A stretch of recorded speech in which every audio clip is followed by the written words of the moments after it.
Since we were kids, they drilled into our heads that good guys wear the crown like Cinderella and the bad ones cackled in the shadows like the evil queen. But let's be real, the world ain't that simple anymore. Not even in movies. Batman and Superman? Cool and all, but the people are eating up the so-called villains now.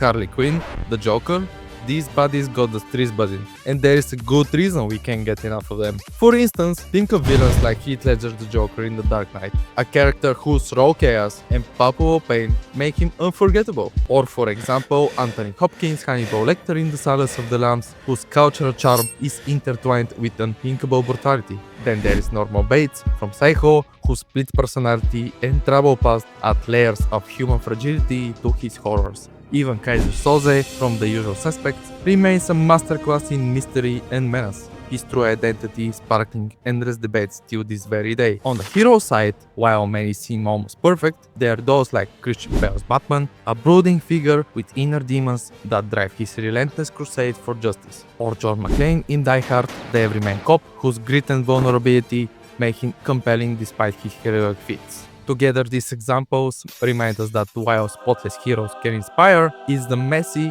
multifaceted villains that truly resonate to us by reflecting the complexities of real life. But here is the thing, modern villains aren't just evil for the sake.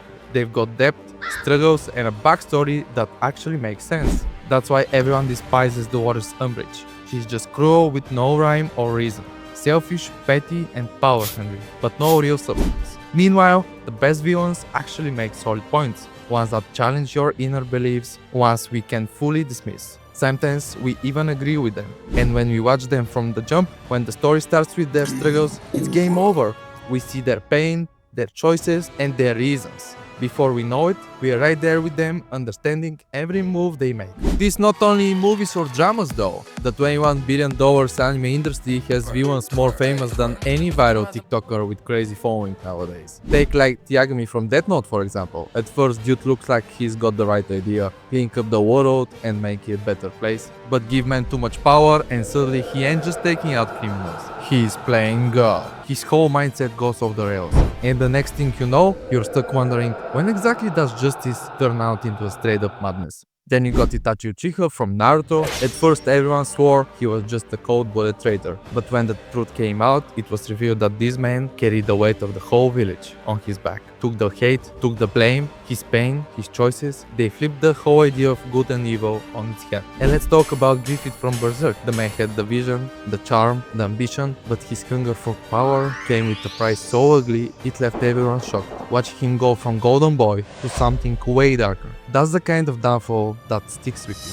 Shogo Makishima from Psycho Pass hit different too. He ain't evil just to be evil. He's out there questioning the whole system. He sees the cracks, the control, the way society is rigged, and while his methods are definitely wild and crazy, you can't just write him off. He forces you to think, how much control exactly is too much? And then there is Marion from Hunter x Hunter. Starts off like a straight up monster, zero remorse, no feelings, but little by little, he starts changing, learning what it means to care, to understand. By the end, you ain't even sure if he's the real villain or just another soul caught in the chaos of the world. These characters prove that the villains are not just there to be evil. They make us question everything we thought we knew. Power, justice, sacrifice. What really separates the hero from the villain when the lines get this blurry? In the real world, most people stick to the rules, play nice and follow the script. But antagonists, they couldn't care less. They do what they want, say what they want, and don't bother fitting into anyone's expectations. Take Woki, the brand ambassador of mischievousness. He's absolutely not contented with being a side character. He flips the table on order itself, using wit, deception, and straight-up defiance to carve his own path. One minute he is our ally, the next he is our worst nightmare. But beneath all that chaos lies a raw, messy vulnerability that makes him impossible to ignore. These characters don't just sugarcoat their words or pretend to be nice just because it's the polite thing to do. They are wild, untamed, and unapologetically themselves. And let's be real, that kind of freedom is something a lot of people wish they had. Look at Thanos. The man wipes out half of the universe like it's another Tuesday, all in name of balance, of course. Cold, brutal, no hesitation, but his conviction is so strong, his ideal so unshakable, that you can't help but pause for a moment and think, Yes, his vision of justice is twisted as hell, but it forces you to sit with the uncomfortable truth about sacrifice, power, and what it really means to restore order. That's the thing about the best villains. They don't just break the rules, they make us question why the rules exist in the first place. Villains roll up just to cause chaos and leave destruction in their wake, but beneath all that madness, they are just humans as the rest of us. Well, at least most of them. Normally, people are expected to root for the heroes. They save the day, protect the weak, and stand for justice. But let's be real, there is something way more entertaining about the villains, especially when they aren't just mindless monsters. Who doesn't know Berlin from Money Heist? Berlin's unapologetic charisma, blended with his ruthless ambition and surprising moments of vulnerability, shatters the conventional notions of villainy. He operates by his own set of rules, manipulating those around him with cool detachment that leave us both disturbed and strangely captivated. His morally ambiguous choices force us to question the very fabric of right and wrong, proving that the true power sometimes lies in the art of defiance. Let's not forget about Megatron from Transformers though, a villain whose very presence redefines the scale of ambitions. As the formidable leader of the Decepticons, Megatron isn't merely out to conquer, he's driven by the twisted vision of order amid chaos. His strategic brilliance and unwavering pursuit of dominance transforms every conflict into a battle of wills, where his raw, unrestrained drive challenges the rigid codes of heroism. In a world where conformity is a norm, Megatron's bold, unapologetic quest for power captivated audiences, reminding us that sometimes the most compelling figures are those who refuse to play by the rules. Unlike heroes, villains aren't walking moral compasses. They're messy, flawed, and unpredictable, which honestly make them feel more real.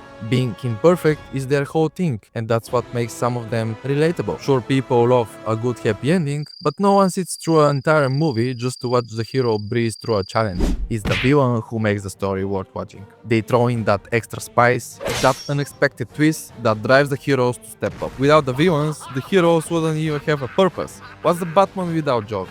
Or All Might without the League of Villains? Speaking of which, take My Hero for example. The whole hero system only exists because the bad guys exist. But flip the perspective and it's clear that villains were born from the cracks in the same system. They didn't just wake up one day and decided to be evil. Society pushed them into it. They are the product of failures, the proof that not everyone gets to be golden boy like that. At the end of the day, whether someone's the villain or the hero, all depends on perspective. But people like me love the messy, the flawed, the ones who ain't playing by the book. They are raw, untamed, and got that unpredictable energy that keeps people coming back for more. If you're also a fan of certain villain, please share with me down below in the comment section his name and what made you fall in love with him. And don't forget to subscribe for more great content.